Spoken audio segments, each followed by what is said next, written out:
A pigeon lands on the sidewalk in front of you. It tilts its head, blinks, and pecks at a crumb near your foot. You barely notice it. It's just a bird, background noise in a city full of concrete and traffic. But the real answer is far stranger than background noise. That pigeon is a dinosaur, not descended from one, not related to one. It is one, walking around your feet on two scaly legs, exactly the way its ancestors did 150 million years ago. You are not supposed to think of it that way. Nobody taught you to. Dinosaurs in your head are extinct. Their bones in museums, wiped out by a rock from space, gone forever except in movies. But somewhere along the way, that story left out the survivors.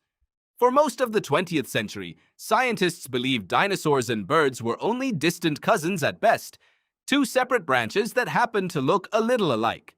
Then, in 1964, a paleontologist named John Ostrom dug up something in Montana that would quietly rewrite the entire field. The fossil was called Deinonychus, a mid-sized predator, roughly the size of a large dog with a sickle-shaped killing claw on each foot. What struck Ostrom wasn't the claw. It was the skeleton around it. The wrist bones, the way the arms folded, the proportions of the legs. Every detail echoed something he recognized from an entirely different group of animals. Birds. Ostrom didn't just publish a paper. He spent years building a case, feature by feature, that this predator and its relatives weren't just similar to birds by coincidence. They shared a common ancestor so recent, so specific, that drawing a hard line between dinosaur and bird no longer made biological sense. The scientific community resisted. Hard.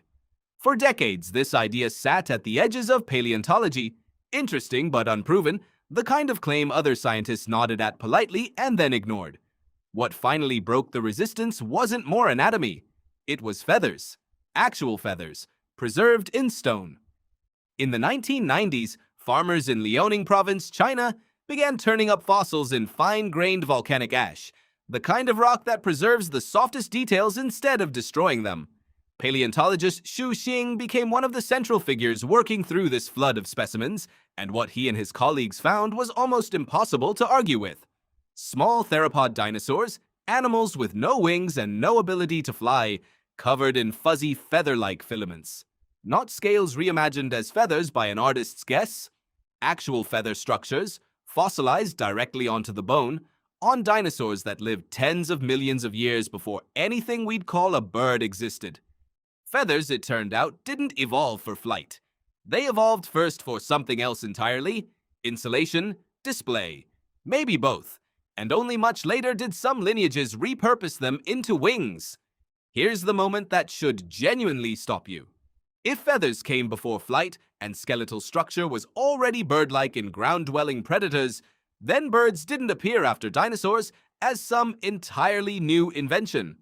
Birds emerged from inside the dinosaur family tree itself, the way a specific twig grows from a specific branch. Removing birds from the dinosaur group would be like removing humans from the mammal group because we walk upright and wear clothes. This is where the science gets formal. In the 1980s, before most of the feathered fossils had even been found, a researcher named Jacques Gauthier ran a rigorous cladistic analysis, a method that groups organisms strictly by shared ancestry rather than surface appearance. Gauthier's analysis placed birds firmly within Theropoda, the same group that contains Tyrannosaurus and Velociraptor, not beside dinosaurs, inside them. His conclusion, built on skeletal data alone, arrived years before the feathered fossils gave the public something dramatic enough to actually believe it. So by the time Xu Xing's feathered specimens hit international headlines, the mathematical case had already been sitting there, patiently, for over a decade, waiting for physical evidence to catch up to the logic.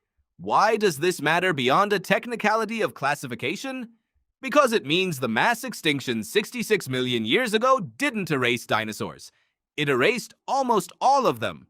One narrow branch of small, feathered, flying theropods made it through the asteroid's aftermath, through the ash, the cold, the collapse of entire food chains, and kept going.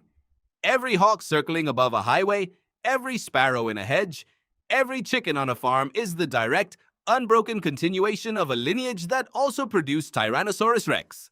Think about what that actually means the next time you watch a nature documentary.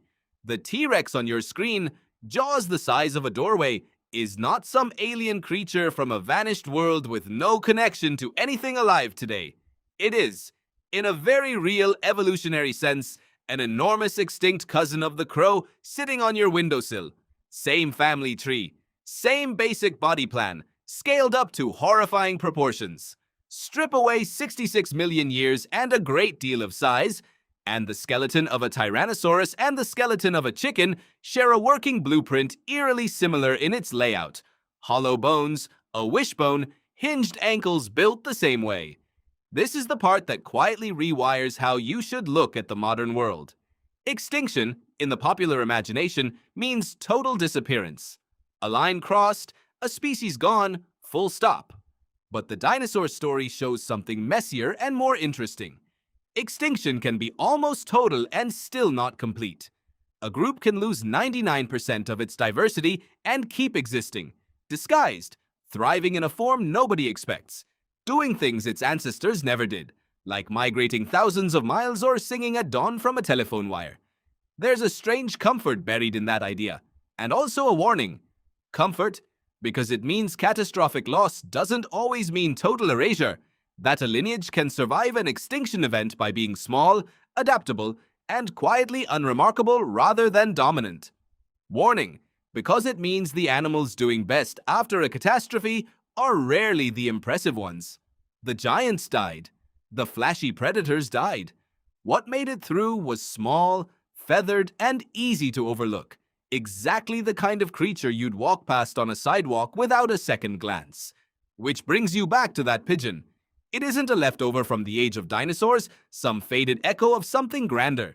It is the age of dinosaurs, still running, still fully operational, just wearing a much smaller and much more successful body than the one you picture when you hear the word.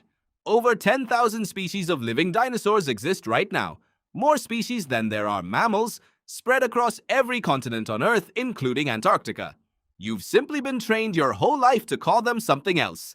So the next time a bird lands near your feet and you barely register it as background noise, look again. That tilt of the head, that quick reptilian blink, that scaled leg ending in a clawed foot, none of that is decoration. It's a direct transmission from the Mesozoic, 66 million years unbroken, sitting on a park bench next to you, waiting for a crumb. The more we learn about the past, the better we understand ourselves. If this video sparked your curiosity, don't forget to like, subscribe, and follow Phoenix Primeval for more fascinating stories from history, science, and human evolution. Thanks for watching.